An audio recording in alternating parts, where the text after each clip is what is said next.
আমার সকল ভিউয়ার্সদের জানাই হ্যাপি মেরি ক্রিসমাস। 2023 বিদায়ের সময় চলে এলো। খুব সুন্দরভাবে 2023কে বিদায় দিয়ে আমরা সকলেই 2024-এর প্রতীক্ষায় বসে আছি। আশা করি সবাই সুস্থ থাকবে আর ভালো থাকবে।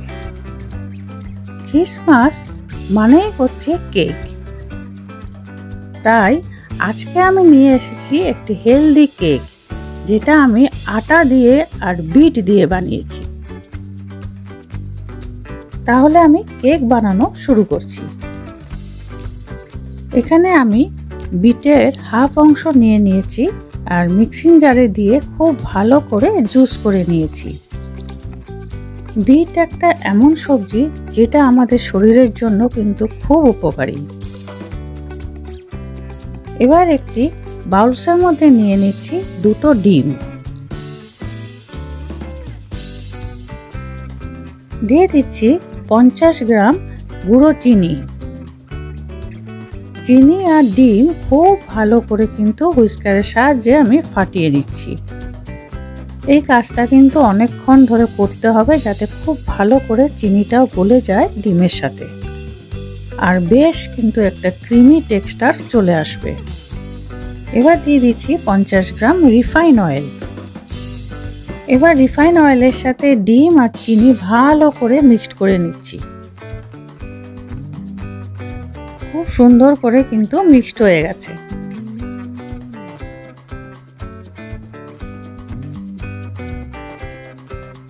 এবার নিয়ে নিচ্ছি একটি স্ট্রেনার, তার মধ্যে দিয়ে দিচ্ছি 150 গ্রাম আটা।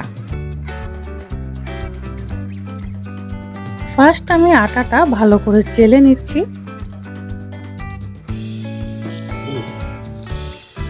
যাতে কোনো রকম ডাস্ট বা পার্টিকেলস না থাকে।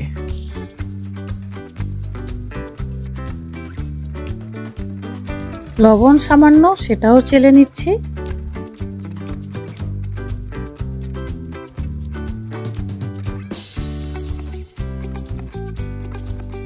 এবার সেই চালনিতে দিয়ে দিচ্ছি বিটের জুস।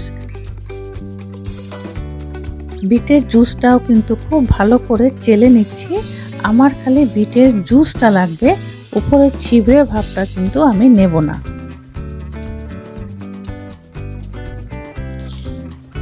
বিটরুট তো শরীরের জন্য অনেকই লাভদায়ক।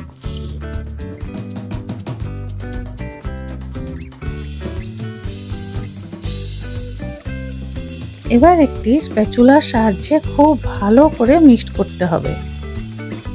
যেহেতু আটা দিয়ে বানাচ্ছি, সেজন্য একটু সময় হাতে নিয়ে এই কাজটা করতে হবে, যাতে সব দিক থেকে আটাটা খুব সুন্দরভাবে ডিম আর বিটের জুসের সাথে মিক্সড হয়ে যায়। এবার দিয়ে দিচ্ছি 2 টেবিল স্পুন গুঁড়ো দুধ। গুঁড়ো দুধটা দিলে টেস্টটা খুব ভালো হয় কেকের, আর যে বিট দিয়েছি, বিটের যে টেস্ট গন্ধ থাকে সেটাও কিন্তু চলে যায়। এখানে আমি কোনো রকম এসেন্স কিন্তু ইউজ করিনি। এবার আমি দুধ গরম করে ঠান্ডা করে নিয়েছি, তারপরে অল্প অল্প করে দুধ দিয়ে ব্যাটারটা তৈরি করছি। বিট দেওয়াতে কালারটা কিন্তু অপূর্ব হয়েছে। খুব ঘন হাতে নাড়তে হবে, আর কিন্তু ক্লকওয়াইজ নাড়তে হবে, অ্যান্টি ক্লকওয়াইজ নাড়লে পরে হবে না।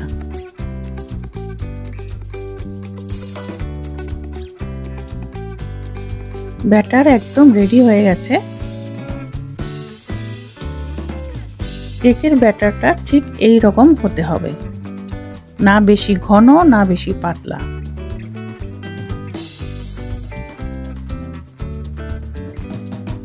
এবার একটি লিড দিয়ে আমি 20 মিনিটের মতন রেখে দেব সাইডে। এবার নিয়ে নিয়েছি একটি কেক টিন। কেক টিনটা ভালো করে তেল ব্রাশ করে নিচ্ছি, চারদিকে ঘুরিয়ে দিয়ে দিচ্ছি একটি বাটার পেপার, আর বাটার পেপারের উপরেও আমি তেল ব্রাশ করে নিচ্ছি।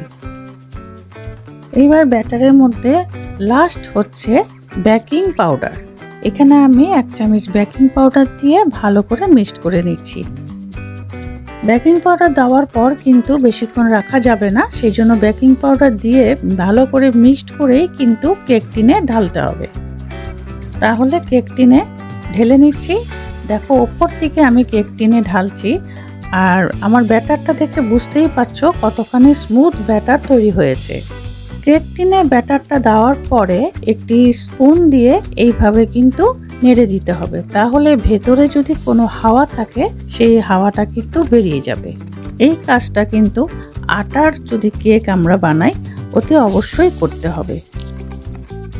এবার কেক টিনটি 5-6 বার ট্যাপ ট্যাপ করে নিব, তাতে ভেতরে কোনো এয়ার বাবলস থাকলে সেই এয়ার বাবলসটাও বেরিয়ে যাবে।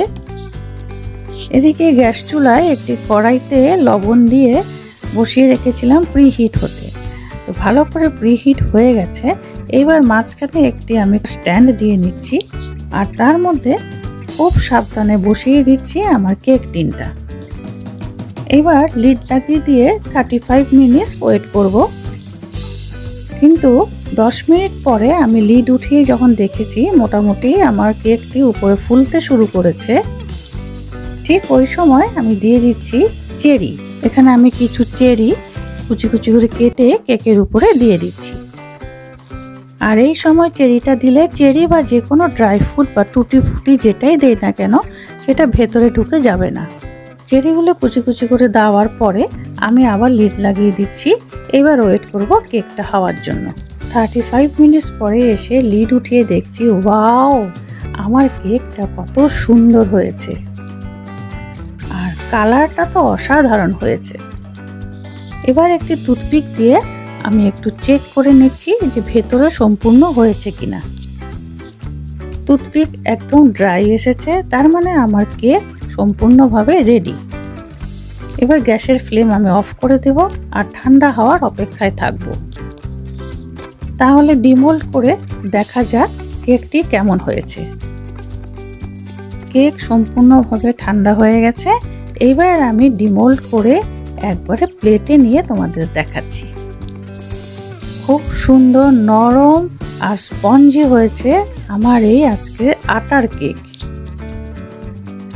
আমার একটি অনুরোধ, যদি কোনো নতুন বন্ধু প্লিজ আজকে আমার চ্যানেলে এসেছো আর আমার কেকের রেসিপি দেখে যদি ভালো লাগে তাহলে একটি সাবস্ক্রাইব করে দিও, আর উপরে দেওয়া আছে বেল আইকন, ক্লিক করে অন করে দিও। তাহলে নতুন বছরে যখনই আমি কোনো ভিডিও আপলোড করব সবার আগে পৌঁছে যাবে তোমাদের মোবাইলে। আর পুরনো বন্ধুরা সবসময় আমার পাশে আছো, পাশে থাকবে, এটাই আমার বিশ্বাস।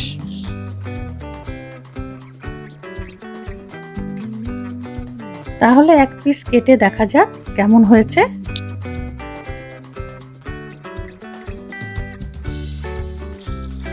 তাহলে আশা করি আজকে আমার কেকের রেসিপিটা তোমাদের ভালো লেগেছে। কি সুন্দর জালিদার কেক হয়েছে, আর তেমনই কিন্তু নরম তুলতুলে হয়েছে। তাহলে আজকে আমি আসি, আবার দেখা হবে নেক্সট ভিডিওর সাথে। আশা করি সবাই সুস্থ থাকবে আর ভালো থাকবে।